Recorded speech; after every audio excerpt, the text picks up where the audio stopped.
প্রতিনিধি সিজার খড়গপুর থেকে যা বলছিল যে এখানে রেলের ওয়ার্কশপ, আর এই ওয়ার্কশপকে ঘিরে এখানে মাফিয়া রাজ তৈরি হচ্ছে, কারণ লোহার ছাঁট একটা বড় মাধ্যম মাফিয়া রাজের। দেখুন, রিয়েল লাইফেও মাফিয়া রাজের এমন উত্থান নতুন নয়, প্রেক্ষাপটটা আলাদা।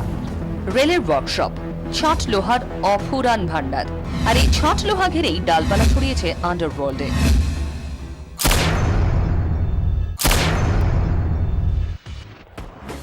খড়গপুর আর মাফিয়া রাজ শব্দ দুটো যেন জুড়ে গেছে, আর তার কেন্দ্রে রেলের এই ওয়ার্কশপ।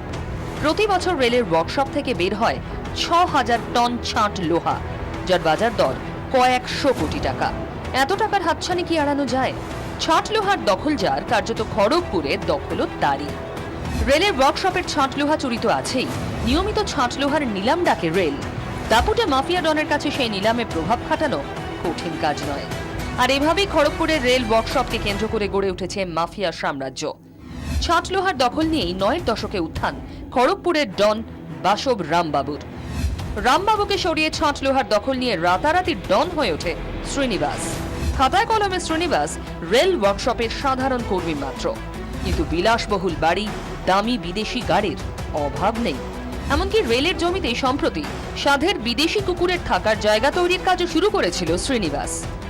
রেলের চাকরি খড়গপুরে রোজগারের প্রধান রাস্তা, সেই সুযোগ কাজে লাগিয়েই এলাকায় রমরমা মাফিয়াদের।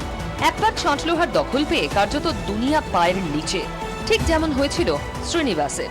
৩০ ছোঁয়ার আগেই খড়গপুরের মুকুটহীন রাজা।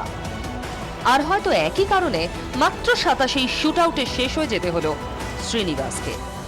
খড়গপুর থেকে ক্যামেরায় মিন্টু বসাকের সঙ্গে শ্রেয়সী গাঙ্গুলি, ২৪ ঘন্টা।